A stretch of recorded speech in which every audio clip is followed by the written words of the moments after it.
Thank you for joining us on Renewing Your Mind. My name is Chris Larson, and we have a special guest with us today on the program, also joined by Dr. Sproul. Good to see you again, Dr. Sproul. Good to see you, Chris. And on the other end of the line, we have Dr. Stephen Meyer. Dr. Meyer, you've been with us at Ligonier conferences in the past, and even a future one coming up there in your hometown of Seattle, where you serve as the director of the Discovery Institute Center for Science and Culture. Welcome. It's great to be with both you gentlemen. Well, Stephen, you know how much I'm always delighted to be able to be in conversation with you. You know, I said many, many years ago a couple of things. I said, on the one hand, though I'm not a prophet, I thought that the destruction of macroevolution theory would not come ultimately from theologians or even from philosophers, but from the secular scientists, because there are too many anomalies, and anytime the anomalies outrace the current paradigm shifts are required. Now, in 2009, you published a book called Signature in the Cell, and that sort of fell like a bombshell on the playground of macroevolutionists.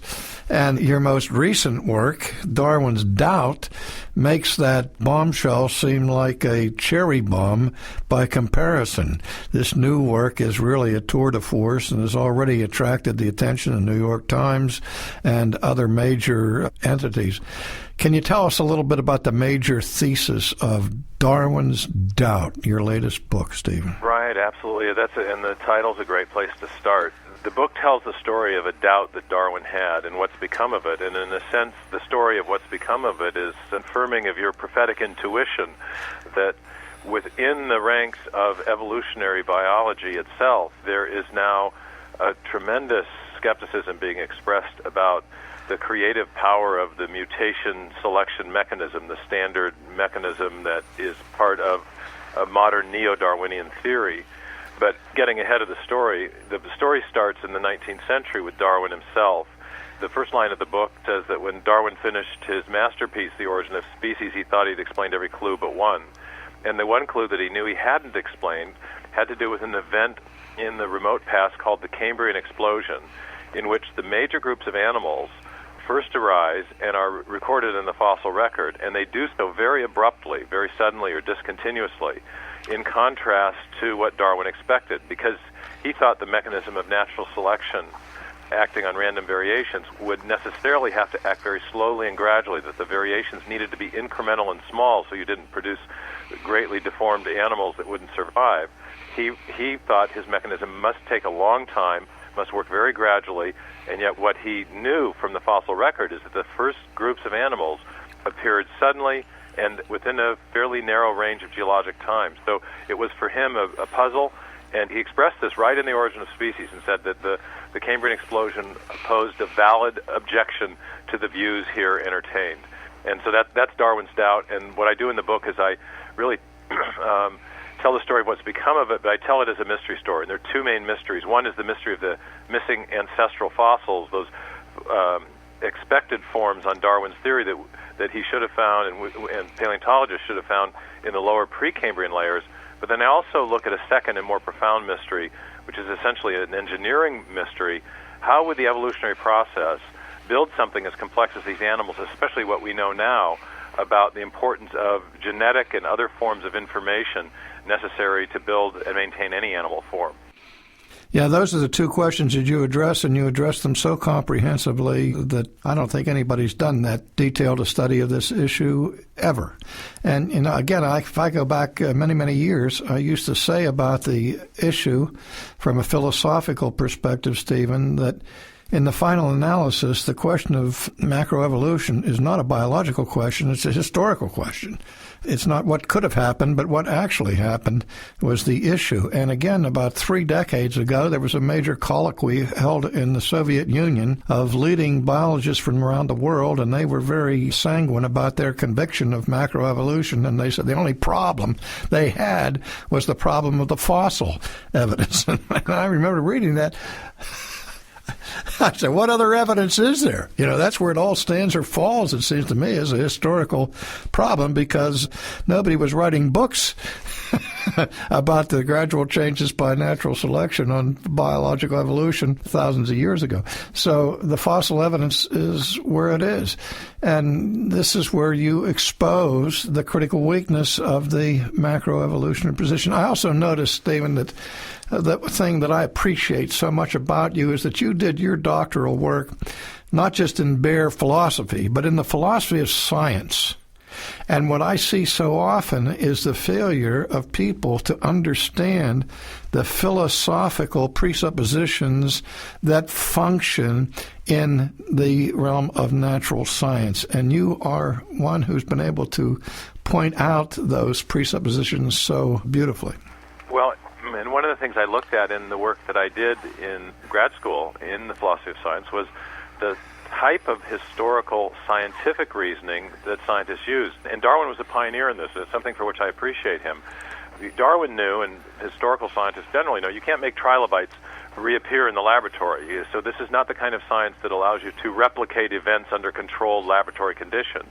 The kind of science that you have to do when you're investigating these origins questions is more of a forensic style of science or an historical science where you're reasoning from effects back to causes. And that type of reasoning has a name. It's sometimes called the method of multiple competing hypotheses or inference to the best explanation. And Darwin had a critical rule of reasoning which informed that, which was that if you're trying to explain an event in the remote past, you need to invoke a cause which is known from our present experience to have the power to produce the effect in question. He called this, by its ancient Latin name, the vera causa principle, a true cause which is capable of generating what you're trying to explain. Well, as I've studied the Cambrian Explosion and also the origin of life and the origin of the first life in both cases, the critical thing that needs to be explained is the sudden rise in the amount of information that's necessary to build these animal forms. If you want to build an animal, or if you want to build a cell in the first place, you have to have a lot of information encoded in DNA, and now we know other forms of biological information. Well, what is it that we know from our present experience about what it takes to cause or generate information, especially in a digital form as we find it in DNA? Well, it occurred to me that by using Darwin's principle of reasoning, the best answer to that question was actually intelligent design. One information scientist put it this way. He said that information is habitually associated with conscious activity. That's what we know from our present experience. So when we find an event in the history of life like the Cambrian Explosion, which isn't just an explosion of form and structure, but also an explosion of reams and reams of genetic information in order to build those structures, we have, I think, powerful evidence of the activity of a purposive intelligence acting in the history of life. You know, Stephen, I recall when we're talking about the most basic fundamental principles of epistemology with respect to science, and epistemology for our listeners is the science of knowing. How do we know what we know? And in the scientific realm, we've seen a tremendous explosion of knowledge based upon the simple principle that was once called the scientific method. And the scientific method combined two radically important aspects of knowledge. One was called induction, in which we observe and collect data and involve ourselves in particular experiments and so on. But the second leg of that stool we called the formal principle or the deductive principle of science, which has to do with logic. What do we learn from the data? What inferences can we legitimately make from the data that we have?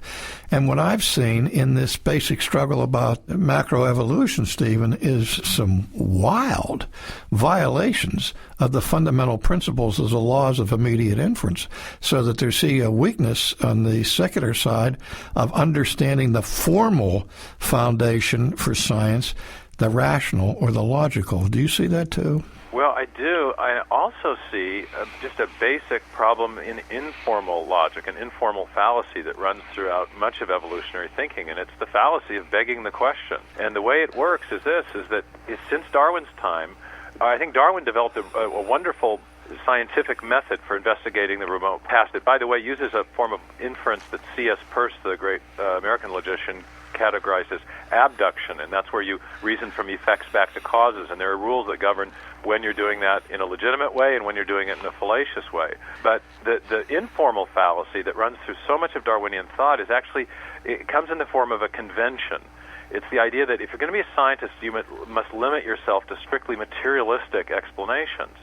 But if you're looking at an effect like information, for which we know there is typically a non-material explanation, a non-material cause, namely the activity of mind or conscious activity, you're excluding from consideration the very explanation that makes most sense in light of our cause and effect experience of the world. It also means that you end up reasoning effectively in a circle. You beg the question because you say, well, I'm going to assume from the outset that there must be a materialistic explanation, and then because you've excluded the only real competitor to a materialistic explanation, you can do nothing but affirm a materialistic explanation when you get done. And so it's really a closed circle, and I think that's one of the reasons that even when there is very compelling evidence against the neo-Darwinian synthesis, the grand macroevolutionary theory, or when there is evidence for design, it gets excluded from consideration because it doesn't conform to these preconceived ideas of what scientists think they are duty-bound to affirm, namely a completely materialistic version of evolutionary theory. Well, in the history of science, and what I mean by science is its most broad definition. Science means knowledge. In the history of theoretical thought, as well as in the history of applied natural science, we have seen this problem of question begging being the bogeyman that has been the greatest hindrance to scientific progress and advancement. People dig in, they entrench themselves in a given theory, and resist any kind of information that might challenge it. We could cite examples of that going all the way back to the Egyptians. It's all through the history of science. It's probably, I guess, part of the human nature problem. But another example of this, you mentioned that the primary historical data concerning the history of life is the fossil record, and the fossil record's been famously unfriendly to the Darwinian view of things since Darwin's time. That was his doubt. But to compensate for that, modern scientists have tried to use genetic data, and what they do is they compare genes in different animals representing the different animal groups that would have first arisen in the Cambrian period. And they have a rule of reasoning, which is the greater the difference in the genes, the further back they diverge from a common ancestor. The lesser differences correspond to more recent divergence times. But in both cases, they assume that the degree of difference is an indication of the time from which the two animal forms diverged from a common ancestor. What's being presupposed in that? There is a common ancestor. So in order to compensate for an absence of fossil evidence for a common ancestor, people use these comparative genetic studies, but those studies presuppose the very thing they're trying to explain, which is the existence of these common ancestors in the lower Precambrian strata. So you have this absolutely question-begging method that's being used to compensate for an absence of fossil evidence, and it does no such thing. Now, that's another example of an informal fallacy, the old post hoc propter ergo hoc. After this, therefore, because of it, they say if I can show that there's a common structure among these various species, they must have had a single common source, which, of course, is not an inference that you can legitimately make from the data. In part because there's another possibility. They may have that common structure because they were designed in accord with common design principles by an intelligent designer. But that's where the convention of methodological materialism or naturalism comes in, and evolutionary biologists have typically just excluded that from consideration or refused to consider it. But that doesn't mean that it's false. It just means that their convention is blind to possible evidence of another causal explanation. Well, you've been a champion for intelligent design, and I've noticed that in the Christian world that there are a lot of religious people who have a built-in allergy against intelligent design. I'm not sure I understand why, because the principle of intelligent design is 100% compatible with the biblical understanding of God and of the origin of the cosmos. And I guess people feel that unless you go to a complete full-orb triune doctrine of God, that somehow you've compromised your theology.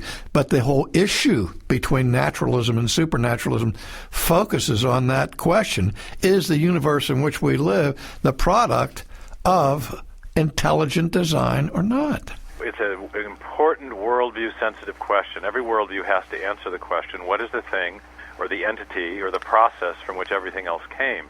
The Darwinian answer affirms that a material process, a strictly material process, natural selection, acting on random mutations, produces all the living forms that we see around us today. And so the neo-Darwinian mechanism gives us a significant partial answer to that prime reality question that all worldviews address.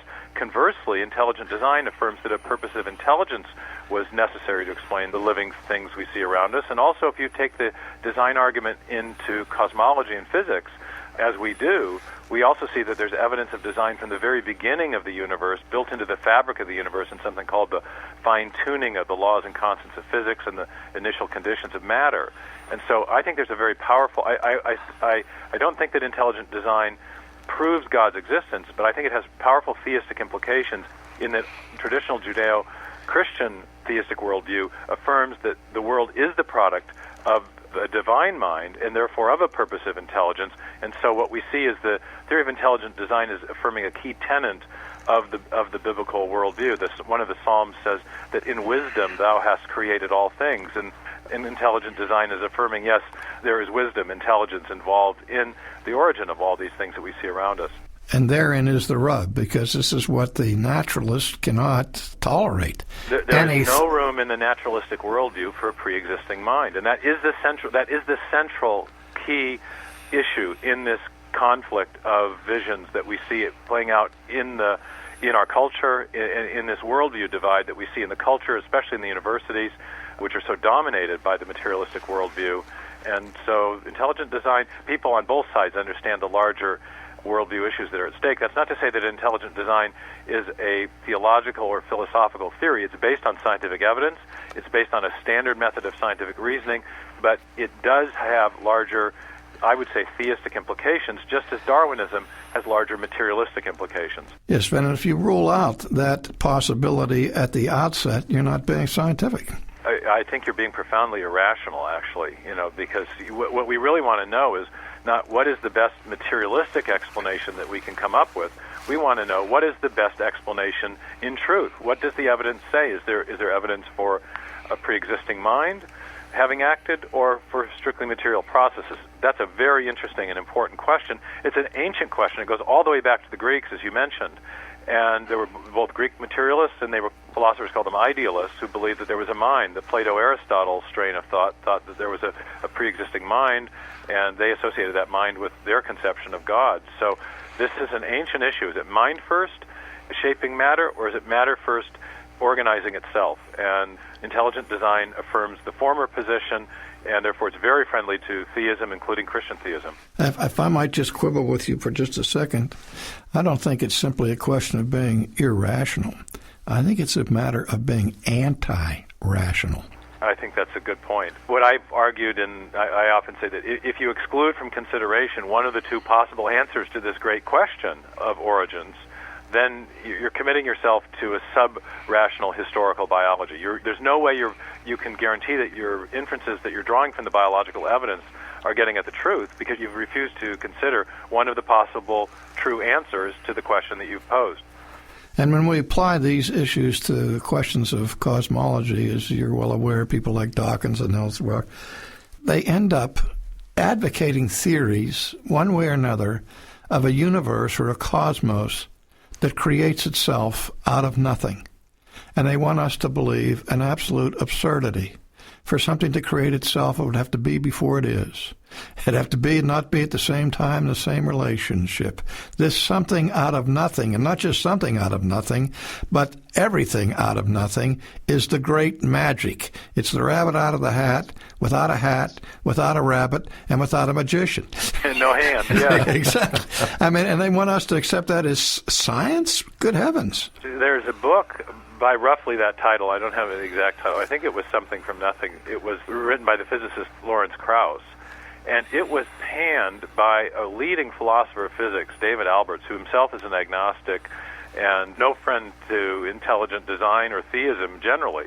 But he said, the modern quantum cosmology does not give you something from nothing. You have to start with a field or a force or energy or something, and it's not nothing, it's nothing something. Yeah, it's just a little, it's not absolutely, it's just a little something there. It's like Hawking gives you this something that nothing not only can produce something, but given enough time, it certainly will. It's like the fellow that denied spontaneous generation. I read about a physicist, and he said, you can't believe in spontaneous generation anymore. You have to believe in gradual spontaneous generation. Yeah, right. You can't get something out of nothing quickly. You have to be patient. Wait for it. Well, Stephen, really interesting. Go ahead. Yeah.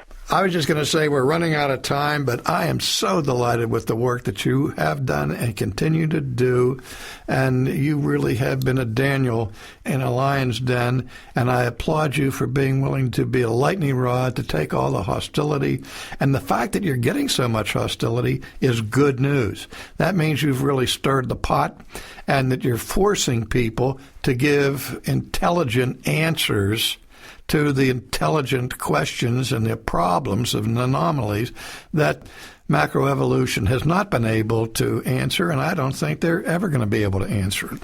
Yeah, I've appreciated our conversations and also the chance to team up with you at some of these wonderful conferences. I remember the one we did in Florida, and I came out from the green room, and there were about 5,000 people there. I'd never been in an event that large. It was terrific.